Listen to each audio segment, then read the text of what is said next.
This is Michael Brunswick, artist and vintage eyewear collector. 20 years ago, they told him he wasn't ready. Haters get you attention. Professors banned him from the studio. You freak. Get out of here. So he threw away the brushes and rewrote the rules. I'm Warren Needler, and this is Wild Mavens. Before we begin, we experienced technical difficulties with Michael's audio during this recording, and halfway through, we were able to switch audio sources, and his voice becomes much clearer.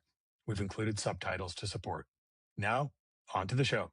Michael, before we get into your biography, you and I chatted, pretty extensively leading up to this. And I wanted to start obviously with your objects, things that you collect. What pair of glasses are you wearing right now? Or what did you choose for, I guess, today?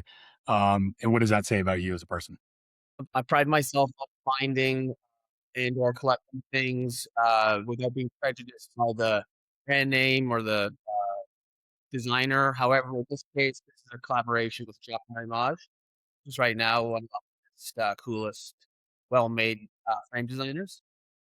But this frame is a hand-me-down and it suits me real well. And picked it for myself. Just something I like to do. I kind of get a little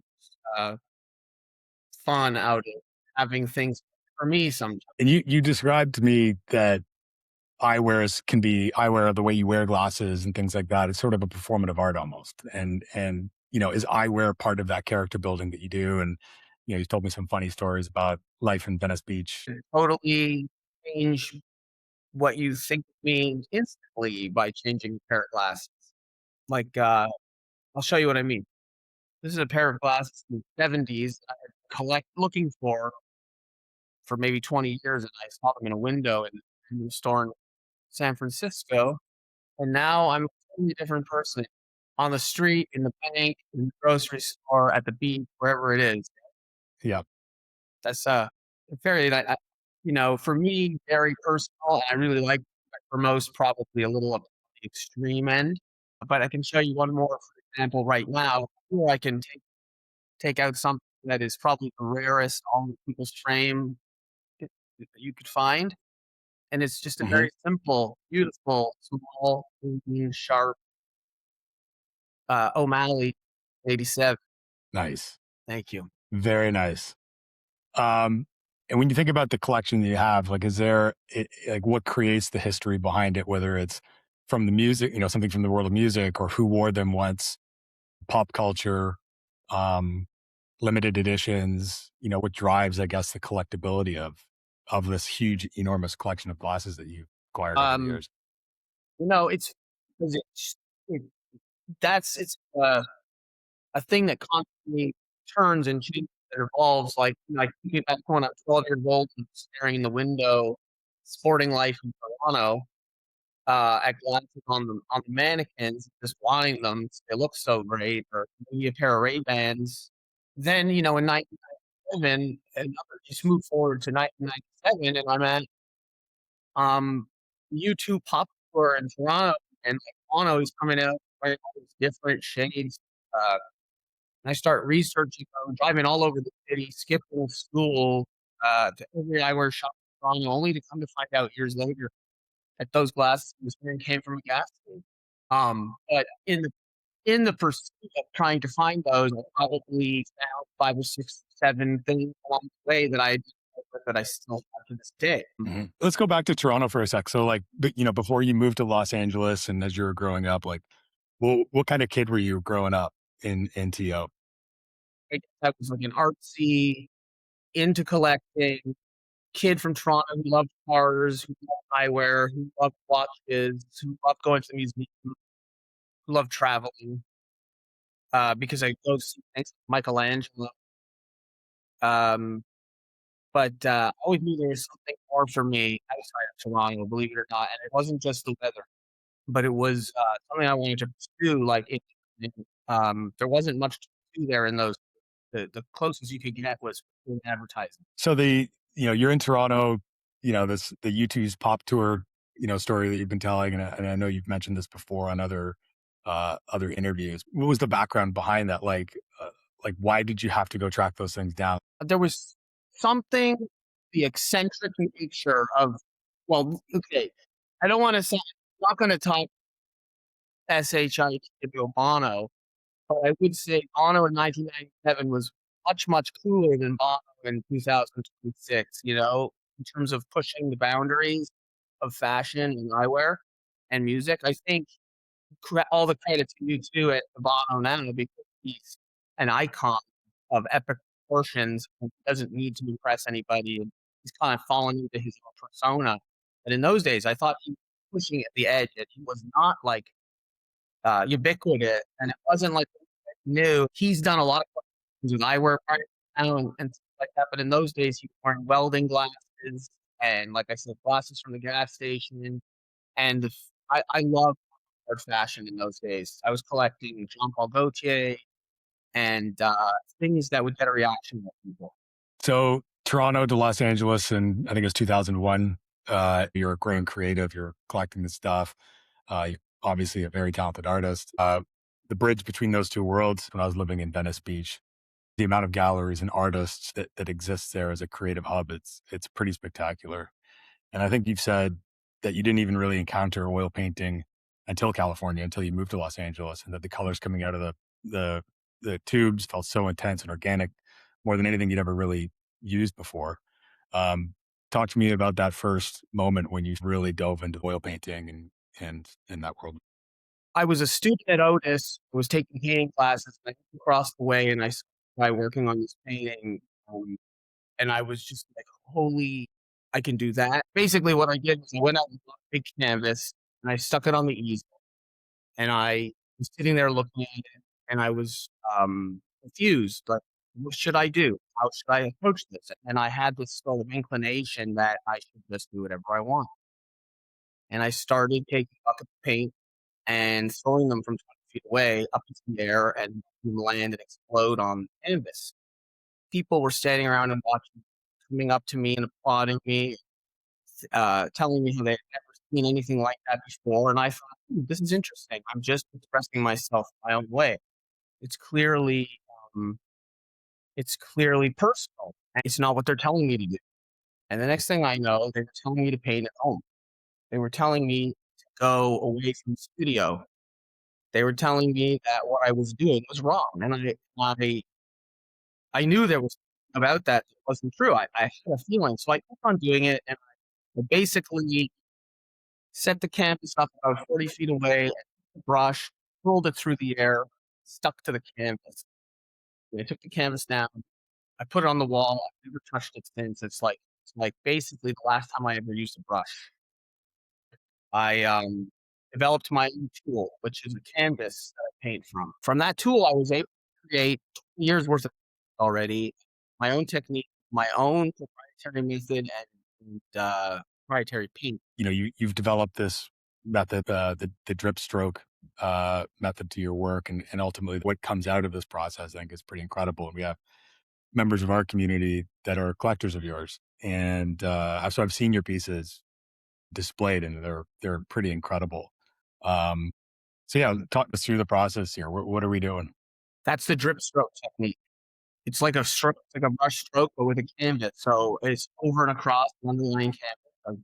All the paints that you're seeing are mixed from scratch, from raw materials, my exact specifications, and then applied to the canvas. And it's great that I'm able to add paint one motion as opposed to many thousands of drops at singular times. But here in this video, what you're seeing is I have a camera mounted to the forearm, and a camera mounted to my grip stroke tool, and I have a camera mounted to the ceiling to capture all the different layers of the process. But there I'm preparing it for painting. I've loaded it up, the paint, and I prepared the surface so that it's wet, so it slides off in like a simultaneous moment. There you go. There's another example. It's one of the most expensive paintings I ever created. Each layer for the painting costs about $100. Yeah. There's about 23 layers on the painting of just that one red color. So layer of red is made from scratch with some of the most. I'm not saying this to be like a show off. Some of those pigments are some of the most expensive pigments you can buy. And as a collector, I also collect pigment. So how, like when you're going through that process, and you're developing the methods, how much control do you put in place with it, or are you just kind of surrendering to whatever happens in the moment? It's interesting that you say it like about control. It's actually, when I started out my process, I was I was not into the control. I was into the idea that it's part of my control. The artist John Page, if you've heard of him or not, he's all about indeterminate processes. So he would take a bucket and he would throw coins into the bucket, and then he would play those notes. So they would come from out of his control. And originally, when I did, I had no. Basically, I was making fun of and having fun with the idea that these marks, this paint would get dropped on the canvas and it would do its thing, it would spread out, it create all kinds of imagery that like is sort of the result process. But now, after all these years, after 20, I guess I started the technique a little over 23 years ago. I've been doing these paintings for over 20 years now, and they're, I like to say they're like totally under control at this point. Um, that even the things that happen that look random are set up to look that way. But also, I think the result is I got more and more connected with my process. I feel like they're getting more of me. They're intangibles that occur in time over time and in the process of things that are like if you were a water skier or a gymnast or you were a competitive commercial artist or just an enthusiast fishing. I'm willing to assume or bet whatever. There are things that happen that occur that you're like, wow, I can't believe. Oh my god, I just got so lucky, or this was incredible. But that doesn't mean you're not good at what you do. How are you finding the people that come in and discover your work? Like, what's for anybody out there that doesn't know you? Like, what's the best path of discovery, and how do you find the people that become passionate about your art? Thought about this a million times. Um, Collectors at your are your number one PR people. Number one, first of all, that's the number one place. You might be discovered at an art gallery. You might be discovered at an art school. You might be discovered on social media. But once you start having collectors, and like you said, you go to someone's house, you see their piece, they tell you who it is, they connect you to that artist. I don't know if that sounds normal, but it's true. Like um, it's the most effective way to get new collectors, word of mouth. So you have to kind of, well, just like anything, if you're passionate about it, you're doing it because you believe in it. You know you've got something there. And you're gonna find it, or you're gonna expose it. Then you just keep working. I had a collector of mine in town this weekend. He was helping me set up my studio for live streaming. By the way, I live stream on Twitch. I probably can do this live stream tomorrow, and you'll be able to see my studio, 3 different angles, how I paint, where I paint, what I'm doing when I'm preparing a canvas, all those things, right? So anyway, this guy was in my studio, and he's got one, two, three, 4 paintings of mine, and he was talking about for him when I first developed my technique, he thought it was a joke. He thought it was funny. And he kept following me. He kept tabs on what I was doing, and then he got one, then he got two, then he got 3 pieces. Now he's like telling people, he's in meetings at work, and he's telling people about my art. And one of the main things I tell them is that I don't quit. Mhm. I'm still doing it after 20 years, and he now thinks my technique is legitimate. His first opinion of my technique was that it was a joke, and now he's bragging about it to other people. I think one of the things that's a strong point for me or for any artist is not quitting and continuing. And even if you don't have materials, find a way to make something. Mhm. If you have the passion, it'll be there. I often ask artists, do you make art even when you don't have a customer or a show? Mm. Like, can you control your art or you have to be creative? For me, I have to be creative. What's the driving kind of force behind that as a creative when you hear no's or you get laughed at or you get kicked out of these places? Like, what kept you going, or what keeps you going? Um, the first thing that comes to mind is personal belief and being different, growing up, kind of feeling like an outsider anyway in many social groups. Not relying on what other people say to me for approval or for encouragement, but just focusing on my path and continuing to go. Um, I never quite could understand why it was rejected in the art sphere by some of the people, but you need haters. Haters get you attention. It gave me motivation. I know that what I'm doing is okay. I gotta tell you this. When I went to art school, it's 2001. I'm a freshman at Otis, and we get this assignment, and I asked the teacher, "Hey, professor, hey, can I do it this way? Totally abstract." She says, "No, you're not ready for that." But that's not a true statement. No one's not ready Mm, for that.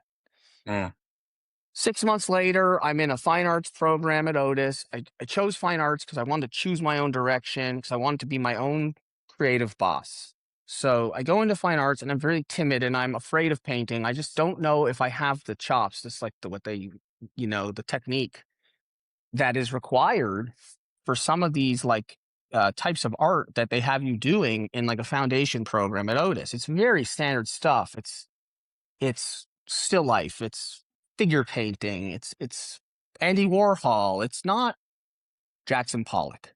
mm, And the cool thing about Jackson Pollock, on many levels, is that he created a way to make art that no one had ever done it before. He came up with a technique that no one else was using, so to speak, an unrecognizable brush stroke. So I'm in a lecture, a seminar, or something like that, and they're talking about artists who have their own techniques. mhm, So I was deeply immersed in a sculpture program at the time, coming up with conceptual works of art, blocking the room with unbroken eggs, um, uh, crazy, weird, like yo-yo videos and things that are just, they please the art crowd, the intellectual side of art crowd, very much so, but they're not pleasing to me. I don't see a future in that, and I start thinking, okay, um, what am I going to do? Am I going to paint? And at the time, there were very few painters in the program, and painting was not getting a lot of acceptance. In 2001, there was not a lot of art expression going on.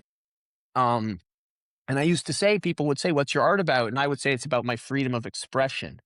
And that was not popular thing to say. So mhm, I guess like that's the long beginning of the long answer as what was the experience like and why did I continue to do it? Because I knew in my gut that what I was doing was right, and painting really took off. Expressionist painting really took off. I'm not saying that I was the reason that it took off, but I know I was on my own wavelength.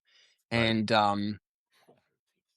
if you translate that moving forward, every program I've ever been through, every group I've ever worked with, I've always started out as a quiet guy in the corner who does my own thing, who attracts attention through my own individuality and my work in the studio. And it's really taken a long time to get people to sort of understand it as an authenticity thing and not as an act.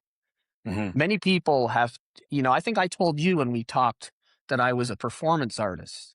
mhm, And I think I am. And I think we all are at this stage, because really, I think an artist is a performer. And so no matter what you make, it's more like the evidence that's left after your performance than anything else. Like if you really are a collector of art, you're like a collector of dinosaur bones. You're not that much different. You've had this obviously incredible journey as an artist. I think you told me at one point, people joked around, like, used to call you the mayor of Abbot Kinney. That's true. I was the mayor of Abbot Kinney. I was Abbot hipster, the original fruit curator. Can I tell you a Awesome. story about that real Absolutely. Yeah. fast? Yeah. So anyone who knows me over time knows that I am obsessed with fruit and tomatoes. And I moved to California and I got exposed to the farmer's market. And at first I was skeptical. I was skeptical of a lot of things. Why do you need to go buy your fruit at the farmer's market? Well, if you had a Harry's berry, you know why you go to the farmer's market. Harry's berries, strawberries are like Skittles. They're so good, okay? And then you start looking and then you come around to the peaches. And I had never had a white peach. I'm from Toronto. White peaches are not. And also, I'd never had a ripe peach. Peaches are not supposed to be crunchy. Peaches are supposed to be like, and I don't want to sound crude, but a ripe peach should feel like, this is going to sound bad, a nice breast.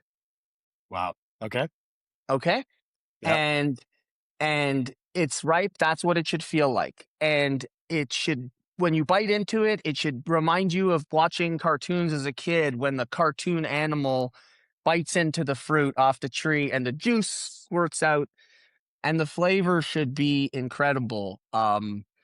And so, I started to develop an eye, from 3,000 feet away, I could spot you the top peach. And what you got to look for is you got to look for rough skin, speckles.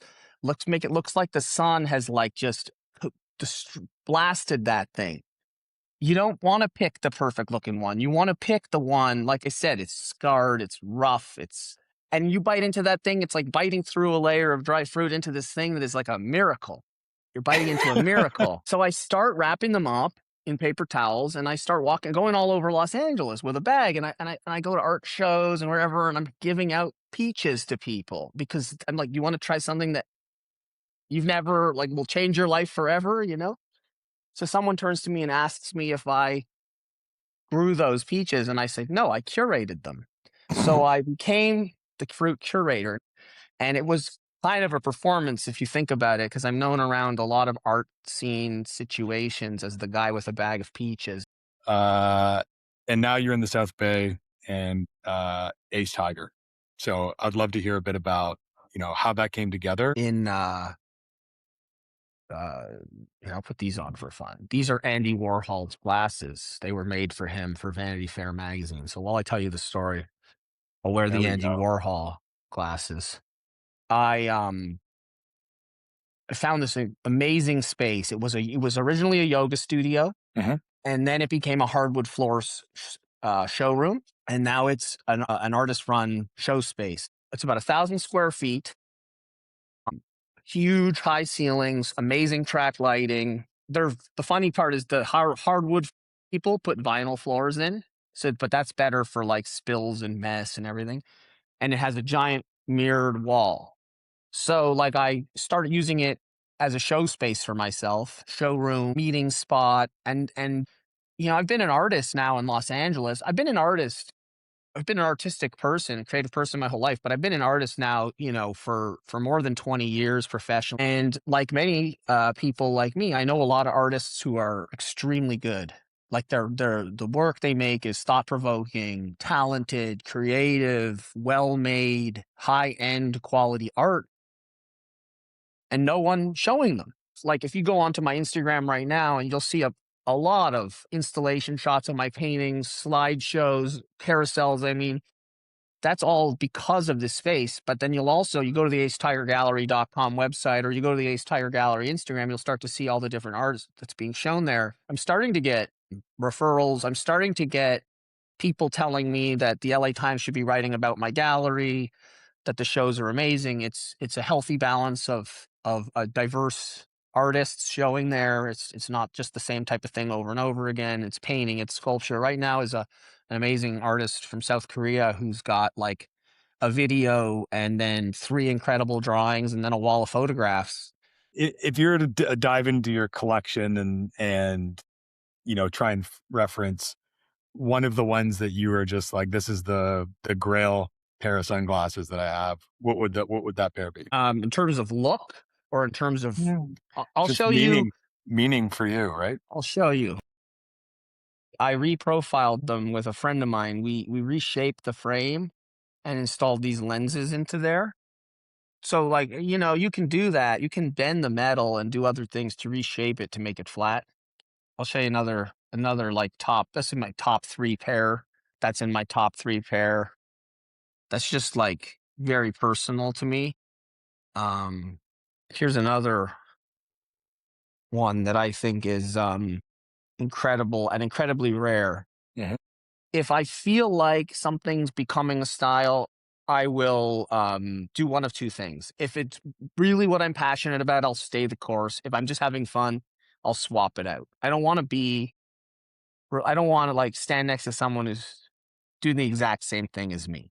I don't enjoy being like matching with the group as Mm. much as I like to be myself. If I feel like I've stumbled into something trendy, I may s- wiggle myself out of it. But the other thing that I find very difficult is becoming associated with something specific or being referred to as the number one collector of or customer for. Or so I guess I just don't like being branded or typecast into anything. I feel like I want to maintain my individuality, and I think in the world we're in today, I think that's really hip. Actually, people want to be individual and seen as unique. But I don't do it through I don't want to do that through social media. I just want to do that through interactions with people. It's been awesome to hear all about your background and certainly this very unique passion that you have for collecting. And I know you referenced to me in the past, um, even some of the, like, major pop culture pieces like the Tyler Durden glasses from Fight Club. Yes, no, I have these glasses. They were the glasses. I became friends with the guys who started Oliver Peoples, the eyewear brand, because they saw me walking down the street when I used to walk my son, and they thought I was a film director. But I wasn't a film director. Eventually, I stumbled into their store and they started talking to me, and I came to find out that they had this deep connection in the world of eyewear. They weren't just a regular eyewear shop on Abbot Kinney. So I started looking around, and on the top, they have this case, a lucite case with a pair of glasses in it. It's the shape. It's the Oliver Peoples shape from Fight Club. I was like, wow, those are from Fight Club. They said those are the actual glasses from Fight Club. Those are the actual glasses that Brad Pitt wears in the movie. And when you take them down and look at them, they've been scratched and filed by the designer. So they don't resemble any other pairs. And long story short is I bought them. They sold them to me right out of the store. And then a few months later, I received a call from Garrett Light. Hey, what's up, Michael? How's it going? I heard you bought the Fight Club glasses. I said, yeah, that's great. I'm so happy. He says, well, let me tell you. He goes, I don't know if those are the exact ones. And then I said, oh, he said, but can we buy them back from you? And I said, no, I will keep them. But I think that tells me something that there's more to it than meets the eye, because who wants to buy those back from me if they have no value? And I don't have them here today, but if anyone out there listening is curious to what the frame is, it's called the OP523. And the funniest part about them is they come with a ruby red lens. And if you've seen Fight Club, then you'll get this joke. If you wore those glasses for 5 minutes, they'd give you such a splitting headache that you'd want to punch yourself in the face too. If you weren't collecting glasses, what other things would you want to collect? Or are you interested in collecting?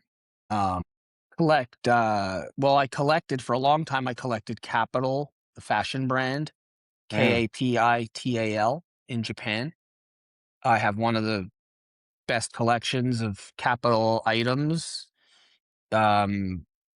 Probably beat John Mayer to the punch on a few items that he's also a collector of Kapital. I collect tea mugs or coffee cups made by Royal Dalton. It's called Bunnykins. Mhm. This one's from 1936. It's one of my favorite ones. But not only do I collect them, I also take them out with me when I go get morning coffee and stuff. And I've shared my collection with many a barista in town over the years. So I have a little following of Bunnykins cult following out there of baristas that have my cups. I used to collect hats. Nick Fouquet hats and other types of cool like baseball caps and stuff like that. I used to collect Air Jordans, but you know, it got to the point where I had so many pairs of Air Jordans in my closet that I don't know how much of you guys out there know that if you leave the Air Jordans in the box, they crumble. They crumble. If you don't take them out of the box, if you buy a pair of, well, now they've changed what the material is, so I don't know if it happens anymore, but let's say you bought a pair of Air Jordans from like 2008 and they're in the box and they're mint and you leave them in the box on your shelf for 10 years and take them out and start wearing them, they're going to crumble. But if you took them out of the box and left them on your shelf so the air got to them, they wouldn't crumble. Explain that to me. Very strange. But yeah, I collect Air Jordans. I used to collect Air Jordans when I was a teenager when they were considered ugly. So like I went through that too, because you remember the patent leather Jordans when they first came out? I maybe got one of the first pairs you could get. I got it at the mall. I waited outside Foot Locker, and I must have been told my shoes were ugly 100 times. Now that's like probably the most one of the most sellable, collectible, desirable Air Jordan shoes. So there's like a couple examples. And I guess you can't really collect fruit, but I collect peaches like every week. And for anyone who's interested, there's about 64 different kinds of peaches. I don't know if anybody knows that. Every week to 2 weeks, there's a new variety of peaches out there at the farmer's market. So if you go to the grocery store and the peaches are hard, like don't buy them, because by the time they're ripe, they're already like 2 varieties past their season, if that makes any sense. You're gonna have to come up one day with like the field guide to the perfect peach. It's pretty good. I like that. Okay, Michael, listen, man, thank you very much You're welcome for the time today. This has been great. Many thanks to Michael Brunswick for joining today. You can follow his work at Michael Brunswick on both Twitch and Instagram, and visit his sites, michaelbrunswick.com, to see more of his work and his new gallery, acetigergallery.com. Every link plus everything we've referenced today will be in the show notes. This has been another episode of the Wild Mavens podcast, where we document the people shaping collecting culture, you know, the collectors, artists, designers, curators, leaders, and technologists behind the collections and the systems that give them meaning. If this conversation turns your curiosity, please give the show a follow. And to learn more about the Wild Mavens community, visit wildmavens.com. The archive only gets deeper from here. So I'm Warren Needler, and thanks for listening.